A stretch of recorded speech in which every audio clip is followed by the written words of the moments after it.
দেখো দেখো কত বড় একটা মুরগি। চলো আমরা মুরগিটা দলে নিয়ে বাড়ি ফিরে যাই, আর বাড়িতে গিয়ে কেটে রান্না করে খাই।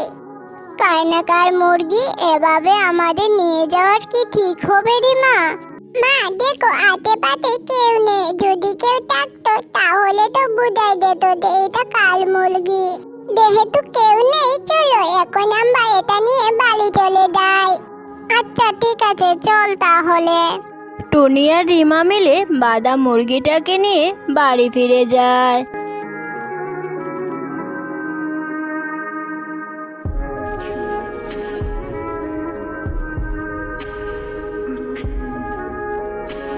কেটে রান্না করে।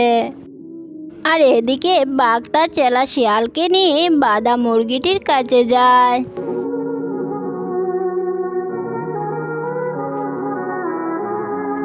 কি আমি যে মুরগিটাকে গাছে বেঁধে রেখে গিয়েছিলাম সেটা কোথায় চলে গেল?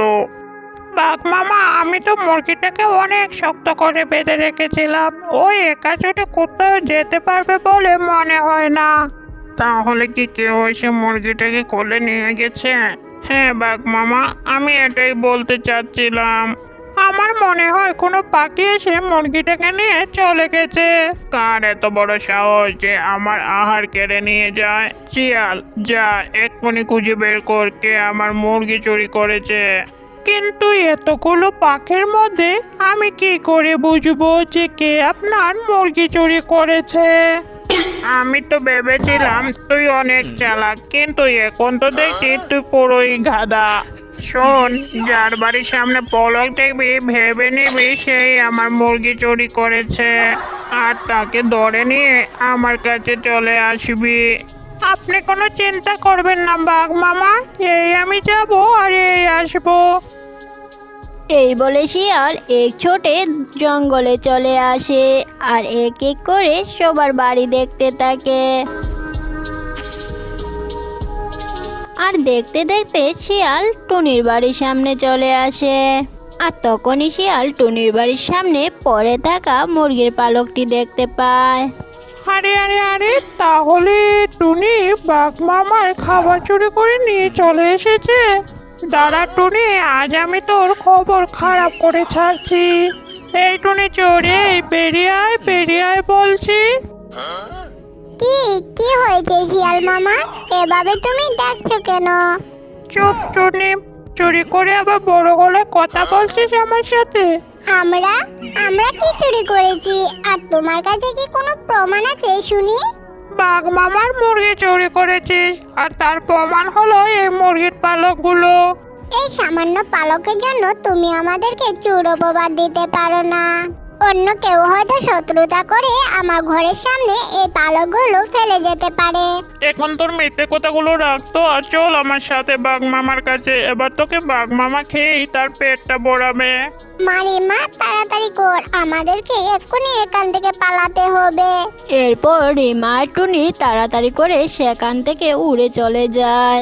এই দাঁড়া বলছি, তোরা উড়ে কোথায় পালাবি? আমি এই তোর ঘরের সামনেই রইলাম, একদিন না একদিন তো তোদেরকে বাসায় ফিরে আসতেই হবে, তাই না? শিয়াল গাপটি মেরে টুনির বাসার সামনেই বসে থাকে।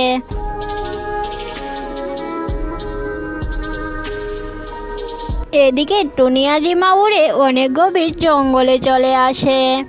মারিমা, আমরা তো এখন অনেক দূরে চলে এসেছি, আর এখন আমরা বাড়ি ফিরে যেতে পারবো না। শিয়াল যে আমাদের ঘরের বাসার সামনে ঘাপটি মেরে বসে আছে, একবার আমাদেরকে সামনে পেলে আস্তই গিলে খাবে। কেন যে মুরগিটা খেতে গেলাম কে জানে।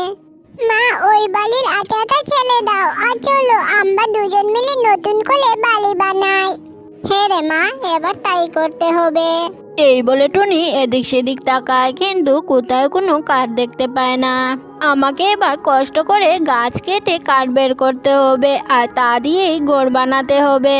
টুনি আশেপাশে তাকিয়ে একটি কুড়াল পড়ে থাকতে দেখে, আর সেই কুড়ালটা পরিষ্কার করেই একটা মোটা গাছে উঠে ডাল কাটতে থাকে। আর তখনই তার কুড়ালটা চটকে গিয়ে তার গায়ে লেগে যায়, আর তার গা কেটে যায়। আর টুনির শরীর থেকে রক্ত পড়তে লাগে। কত রক্ত পড়তে পারে পড়ুক, তবু আমি বাড়ি বানানো বন্ধ করব না। আমি বাড়ি বানিয়ে ছাড়বো, নয়তো আমি আমার মেয়ে রিমাকে কোনো নিরাপদ আশ্রয়ে রাখতে পারবো না। টুনি কষ্ট করে গাছ কাটতে থাকে। তখনই একটা ঈগল এসে কে রে তুই? আমার গাছের ডাল কাটছিস? আজ তো তোকে খাইছি রে আমি। আমার একটা বাড়ির খুবই প্রয়োজন, তুমি আমাকে কটা ডাল কাটতে দাও না গো। আমি না হয় টাকা রোজগার করে পরে তোমার সব টাকা পরিশোধ করে দেব। আমার টাকার কোনো প্রয়োজন নেই, আমার গাছ তুই কাটবি না, এটাই আমার শেষ কথা। দয়া করো আমায়। আমার কাছে কোনো দয়া নেই, এবার আমার খিদে পেয়েছে, এবার আমি তোকে খেয়ে আমার খিদে মেটাবো। ঈগল টুনিকে কোনো কিছু না বলে তাদের উপর আক্রমণ করে। টুনি নিজেকে বাঁচাতে গিয়ে ঈগলের গলা কেটে দেয়, আর ঈগল সেখানেই মারা যায়। মা, তোমার শরীর কেটে তো অনেক রক্ত পড়ছে। মা, চলো তোমাকে আমি জড়িবটি লাগিয়ে দেই। না রে মা, এটা কোনো সমস্যা না, আমাকে আগে বাড়ি বানাতে হবে।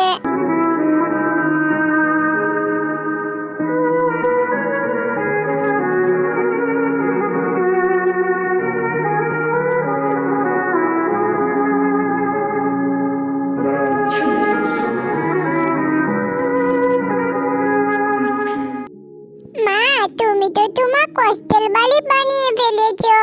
এবার চলো মা, ঘরে যাই আর তোমাকে জড়িবটি লাগিয়ে দিই। মারে, আমার কেমন জানি শরীর খারাপ লাগছে, মনে হচ্ছে আমি আর বেশি বাঁচবো না রে। মা, এত কষ্ট করে বানানো ঘরে আমি আর থাকতে পারবো না রে মা। মা, তুমি এমন করে বলো না মা, তোমার কিছুতে হবে না। আমি তোমাকে আশেপাশে কোনো হাসপাতালে নিয়ে গিয়ে ভর্তি করাবো।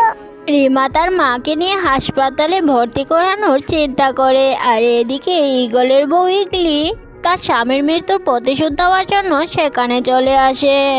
আমি খবর পেয়েছি তোরা আমার স্বামীকে মেরেছিস, কিন্তু এবার তো আমি তোদেরকে ছাড়বো না। খবরদার বলছি, আমার মেয়ের দিকে এক পাও এগোবি না। ইগলি টুনির কোনো কথা না শুনে টুনিকে আক্রমণ করে, আর টুনি অসুস্থ হওয়াতে ইগলির সাথে মোকাবেলা করতে পারে না। আর এক পর্যায়ে ইগলি টুনি আর রিমাকে খেয়ে ফেলে। তারপর থেকে ইগলি টুনি আর রিমার কষ্টের ঘরে থাকতে শুরু করে। বন্ধুরা, তোমাদের যদি আজকের ভিডিওটি ভালো লেগে থাকে তাহলে ভিডিওটি লাইক করে চ্যানেলটি সাবস্ক্রাইব করে দিও, আর হ্যাঁ, শেয়ার করতে ভুলো না কিন্তু।